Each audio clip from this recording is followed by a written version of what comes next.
Hello everyone, how are you? It's me Nawaz here. Welcome to my YouTube channel Unique Engineering Tips. So this is our lecture 7th of Fluid Mechanics. In this lecture we are going to discuss about basic and important definitions in fluid mechanics. Especially अगर हम देखेंगे flow through open channels और dimensionless numbers के units से. तो let's start the video. So first हम यहाँ पे देखेंगे what is steady flow. Steady flow means if the flow characteristics like depth of flow, velocity of flow, discharge are simply known as rate of flow at any point in open channel don't change with time, that is known as steady flow. तो steady flow हम उस flow को कहते हैं कि जब velocity of flow with respect to time, discharge of flow with respect to time और depth of flow जो है with respect to time change नहीं होगा, मतलब constant रहेगा, then it is termed as steady flow. Next हम यहाँ पे देखेंगे unsteady flow. If the depth of flow, velocity of flow and discharge of flow at any point changes with respect to time, that is known as unsteady flow. Or simply we can say that it is the reciprocal of steady flow. तो mathematically अगर हम देखेंगे change of velocity with respect to time is not equal to 0, change of discharge with respect to time is not equal to 0 and change of depth with respect to time is not equal to 0, or simply we can say that कि velocity, discharge and depth are not constant with respect to time. Next हम यहाँ पे देखेंगे uniform flow. अब uniform flow क्या होता है? If for a given length of channel the velocity of flow, depth of flow, slope of channel and cross section remain constant, then it is termed as uniform flow. तो अगर किसी भी given length of channel के लिए velocity of flow, depth of flow, slope of channel और cross sectional area जो है उसका कांस्टेंट रहेगा, then it is termed as uniform flow. Mathematically अगर हम देखेंगे change of velocity with respect to length ये भी 0 के बराबर होगी, इट मीन्स डेट कि कांस्टेंट रहेगी. Change of depth with respect to length ये भी कांस्टेंट रहेगी, ये भी 0 के बराबर है, इट मीन्स डेट कांस्टेंट रहेगी. And change of slope with respect to length ये भी कांस्टेंट रहेगा, इसमें भी कोई भी वेरिएशन नहीं आएगी. And change of cross sectional area with respect to length will also remain constant. तो अब अगर हम यहाँ पे स्टेडी फ्लो और यूनिफॉर्म फ्लो के बीच का डिफरेंस देखेंगे, दोनों में क्या डिफरेंस है, this is the most important point. Steady flow के केस में हम वेलोसिटी को टाइम के साथ कंपेयर कर रहे थे. हम ये देख रहे थे कि वेलोसिटी जो है टाइम के हिसाब से चेंज होती है या नहीं होती है, डिस्चार्ज जो है टाइम के हिसाब से चेंज हो रहा है या नहीं हो रहा है, डेप्थ जो है टाइम के हिसाब से चेंज हो रही है या नहीं हो रही है. If they are constant, it means that the flow is steady. But in case of uniform flow, here we are comparing velocity with respect to length of channel, depth with respect to length of channel, slope with respect to length of channel, discharge with respect to length of channel, and cross-sectional area with respect to length of channel. So this is the main difference between steady flow and uniform flow. In case of steady flow, जो flow characteristics हैं उनकी variations हम with respect to time देखते हैं, लेकिन uniform flow के case में with respect to length हम उनकी वेरिएशन को देखते हैं. तो this is the important point from examination point of view. Maximum बच्चों को इन चीजों में यहाँ पे कंफ्यूजन रहती है कि what is the difference between steady flow and uniform flow. तो आई होप कि आपको मैंने ये कॉन्सेप्ट आपको यहाँ से क्लियर कर दिया होगा. सो नेक्स्ट हम इसमें डिस्कस करेंगे नॉन यूनिफॉर्म फ्लो. अब नॉन यूनिफॉर्म फ्लो क्या होता है? The velocity of flow, depth of flow, shape and cross section of the channel don't remain constant with respect to length, then it is termed as non uniform flow. तो non uniform flow means change of velocity with respect to length is not equal to 0, it means that it's not constant. Change of depth with respect to length is not constant. Change of slope with respect to length is not constant. And change of cross section with respect to length is also not constant. तो जिस flow के case में ये सारी चीज़ें varies करेंगी along the length of channel, then it is termed as non uniform flow.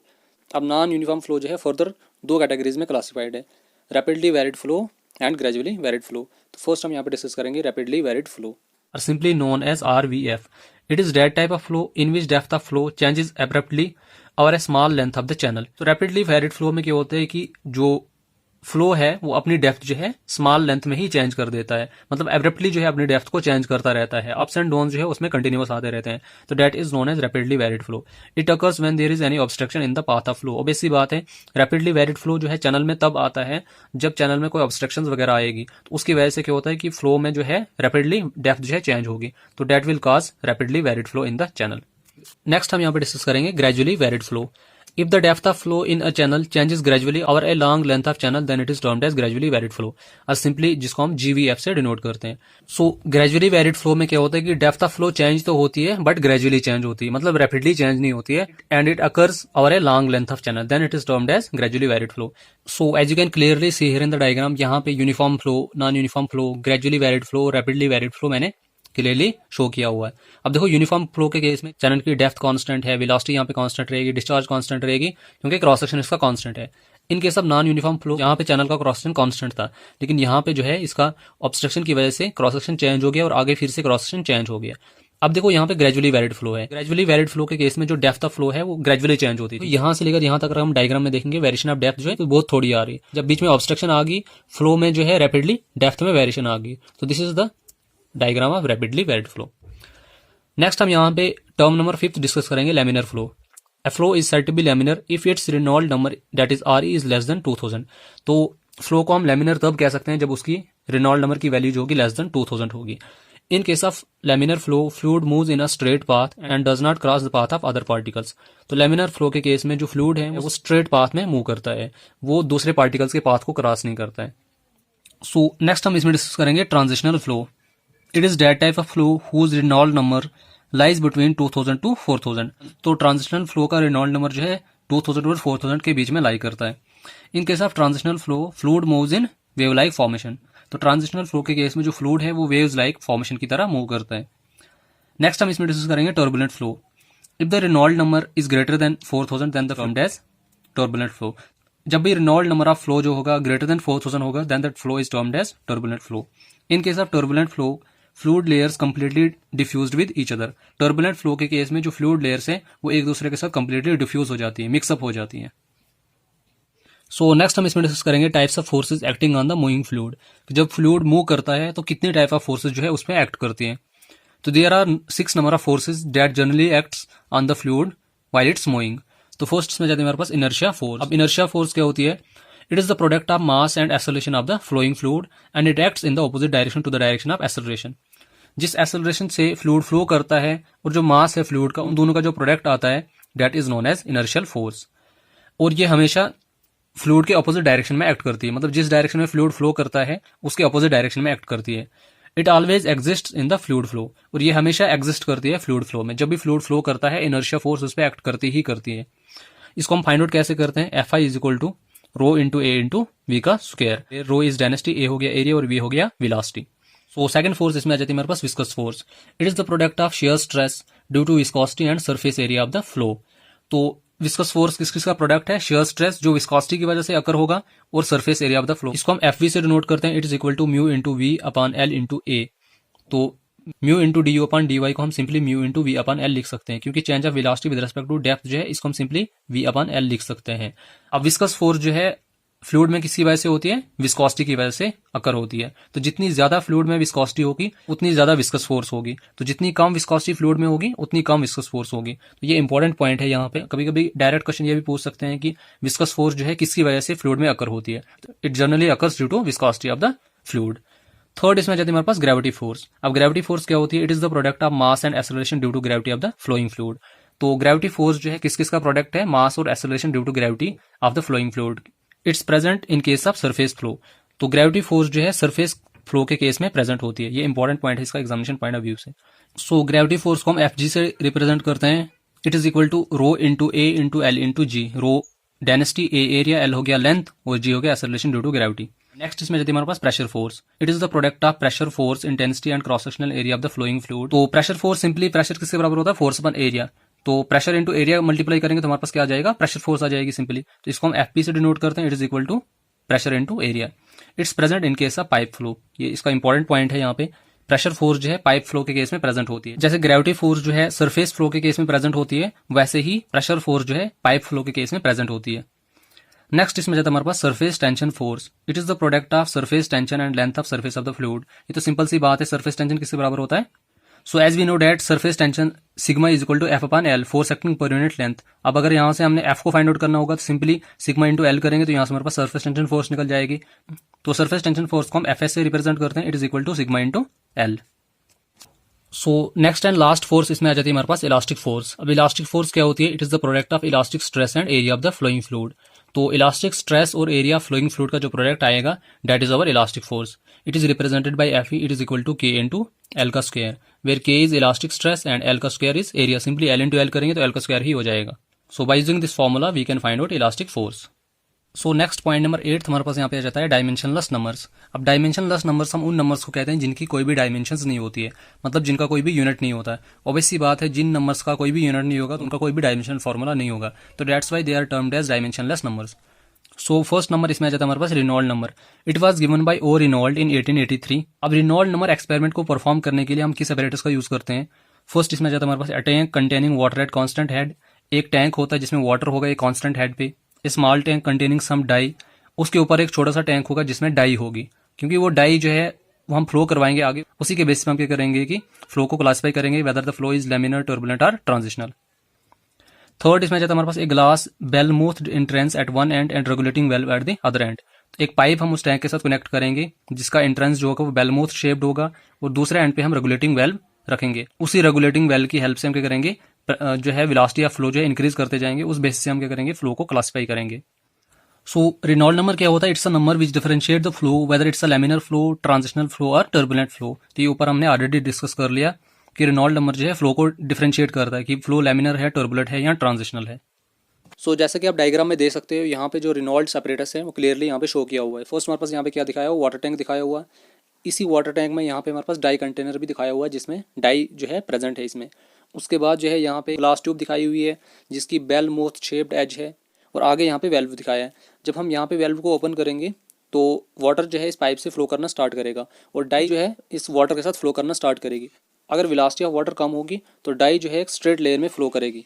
जैसे आप देख सकते हो लेमिनर फ्लो के केस में डाई फिलामेंट जो है एक स्ट्रेट लेयर में फ्लो कर रही है। सो ट्रांजिशन के केस में आप देख सकते हो कि जो डाई जो है एक वेवी फिलामेंट की तरह फ्लो कर रही है।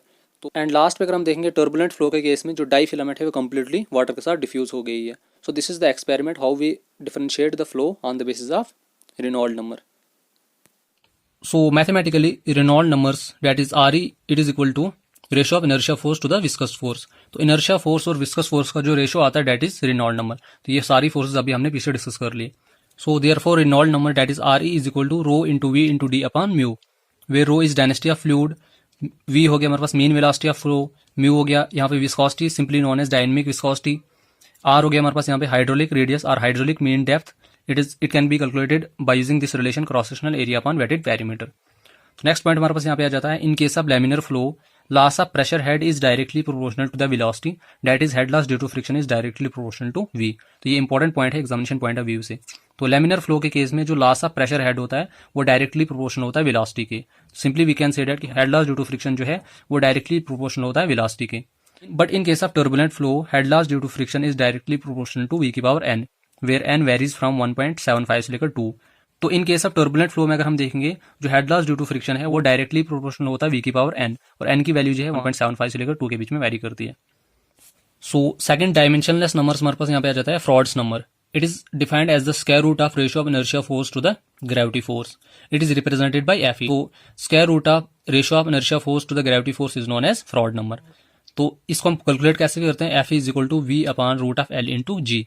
यहाँ पे अगर हम एफ आई की value rho into A into V square put कर देंगे और एफ जी की value rho into A into L G की वैल्यू पुट कर देंगे, तो यहाँ से हमारे पास जो फाइनल वैल्यू एफ ई की आएगी it will be equal to V upon root of L into जी।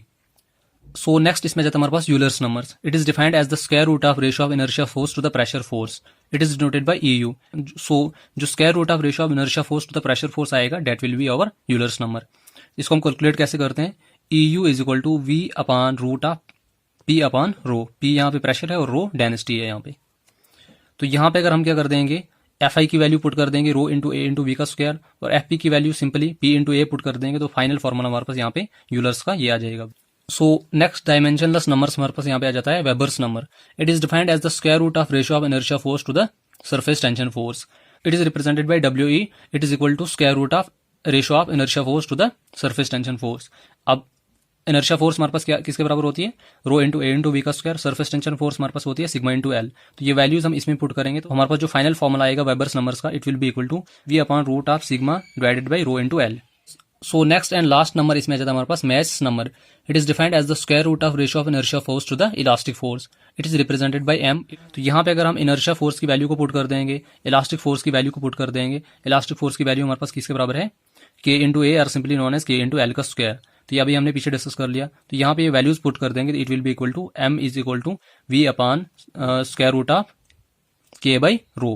तो अगर हम यहाँ से square root of K divided by rho की जगह सी वैल्यू पुट कर देंगे तो यहाँ पे हमारे पास जो फाइनल फॉर्मूला आ जाएगा it will be equal to V upon C. तो सी हमारे पास यहाँ पे क्या है, velocity of sound in the fluid. So इन नंबर्स को लर्न करने की सबसे बेस्ट और सिंपल ट्रिक मैं आपको यहाँ पे बताता हूँ। देखो जैसे हर नंबर के न्यूमरेटर में एक ही टाइप की फोर्स है, वो है इनर्शिया फोर्स। जैसे हमारे पास फर्स्ट रेनॉल्ड नंबर होता है ratio of inertia force to the viscous force. Second हमारे पास फ्रॉड नंबर आता है, it is the ratio of inertia force to the gravity force. Third हमारे पास यहाँ पे आ जाता है Euler's numbers, it is the ratio of inertia force to the pressure force. Fourth इसमें जाता है हमारे पास Weber's numbers, it is the ratio of inertia force to the surface tension force. और लास्ट हमारे पास यहाँ पे आ जाता है Mach number, it is the ratio of inertia force to the elastic force. तो this is the simple and best trick to remember all these numbers. Next हम यहाँ पे डिस्कस करेंगे critical flow. A flow is said to be critical if its Froude number that is F E is equal to 1। तो flow को हम critical तब कह सकते हैं जब उसके लिए फ्रॉड नंबर की वैल्यू जो होगी वो 1 होगी, तब हम उसको क्रिटिकल फ्लो कहेंगे। सो नेक्स्ट टर्म हमारे पास यहाँ पे है sub critical flow. A flow is said to be sub critical if its Froude number is less than 1। जिस फ्लो की फ्रॉड नंबर की वैल्यू लेस देन 1 होगी उसको हम कहेंगे sub critical flow. It is also known as tranquil और streaming flow, जिसको हम ट्रैंक्विल या स्ट्रीमिंग फ्लो भी कहते हैं। टर्म नंबर 11 हमारे पास यहाँ पे आ जाती है super critical flow. A flow is said to be super critical if its Froude number is greater than 1। तो जिस फ्लो की फ्रॉड नंबर की वैल्यू ग्रेटर देन 1 होगी तो उसको हम कहेंगे super critical flow. It is also known as shooting flow, rapid flow और टॉरेंटियल फ्लो। तो ये तीनों टर्म्स जो है मोस्ट इंपॉर्टेंट है एग्जामिनेशन पॉइंट ऑफ व्यू से। कभी सिंपल ये क्वेश्चन आ सकता है कि a flow is said to be critical if its Froude number is less than 1, greater than 1, equal to 1 और इक्वल टू 0। तो वहां पे आप लिखोगे इक्वल टू 1। सिमिलरली सब क्रिटिकल फ्लो के लिए भी क्वेश्चन आ सकता है, सुपर क्रिटिकल फ्लो के लिए भी क्वेश्चन आ सकता है। ये टर्म जो है छोटी छोटी है but these are important from examination point of view. Next term number 12 हमारे पास यहाँ पे है compressible flow. It is that type of flow whose density changes from point to point, or simply we can say that कि whose density changes from time to time। तो जिस भी flow की डेंसिटी जो है विद रेस्पेक्ट टू टाइम या with respect to point change होती है that is known as compressible flow. Most common example हमारे पास यहाँ पे है गैसेस। तो गैसेस की डेंसिटी जो है with respect to time change होती रहती है। टर्म नंबर 13 हमारे पास यहाँ पे आ जाती है इनकम्प्रेसिबल फ्लो। तो जिनकी density with respect to time या with respect to point change नहीं होगी that are known as incompressible flow. It means that की डेंसिटी इनकी क्या है कांस्टेंट है। मोस्ट कॉमन एग्जांपल हमारे पास यहाँ पे क्या है लिक्विड्स। लिक्विड जो है generally practically incompressible in nature है। टर्म नंबर 14 हमारे पास यहाँ पे आ जाती है rotational flow. Fluid particles while flowing along stream lines also rotate about their own axis, तो then it is known as rotational flow। तो जब भी फ्लूइड पार्टिकल्स जो है फ्लो करते हैं पाइप में से तो वो एक स्ट्रीम लाइन बनाते हैं जिस लाइन के थ्रू जो है वो फ्लो करते हैं। तो जब वो फ्लो करते हैं तो फ्लो करते वक्त जो है वो अपनी एक्सिस के अराउंड रोटेट भी करते हैं, तो then it is termed as rotational flow. As you can clearly see here in the diagram, यहाँ पे एक पाइप मैंने बनाई हुई है। यहाँ पे हमारे पास क्या है, ये जो लाइन दिखाई हुई है ये हमारे पास स्ट्रीम लाइंस है कि जिस लाइंस के अलॉन्ग जो है लिक्विड पार्टिकल्स जो है फ्लो कर रहे हैं। और while flowing they also rotate over their own axis. Flow करते वक्त जो है ये रोटेट भी कर रहे हैं अपनी ही एक्सिस के अराउंड, तो then it is termed as rotational flow. So next and last term इसमें जाती है हमारे पास इरोटेशनल फ्लो। तो इरोटेशनल फ्लो क्या होता है, in this case fluid particles while flowing along stream line don't rotate about their own axis, तो then it is termed as irrotational flow. तो इरोटेशनल फ्लो में क्या होता है कि फ्लूइड पार्टिकल्स जो है स्ट्रीम लाइन के अलॉन्ग फ्लो तो करते हैं but they don't rotate about their own axis, तो then it is termed as irrotational flow. So this was the brief introduction about basic definitions in fluid mechanics. I hope कि आपको मैंने सारी की सारी टर्म्स क्लियर करवा दी हैं। ये टर्म्स मोस्ट इंपॉर्टेंट टर्म्स है एग्जामिनेशन पॉइंट ऑफ व्यू से, that's why I have covered this separately. In terms को आप अच्छे से देखना, इनके बीच का जो डिफरेंस है वो मैंने आपको क्लियरली यहाँ पे एक्सप्लेन करके बताया। तो अगर आपको फिर भी किसी भी टर्म में डाउट है तो आप मुझे कमेंट सेक्शन में पूछ सकते हैं। सो अगर आपको वीडियो पसंद आएगी तो वीडियो को लाइक कीजिए, शेयर कीजिए, कमेंट कीजिए और चैनल को सब्सक्राइब जरूर कीजिए। So thank you so much and keep supporting me.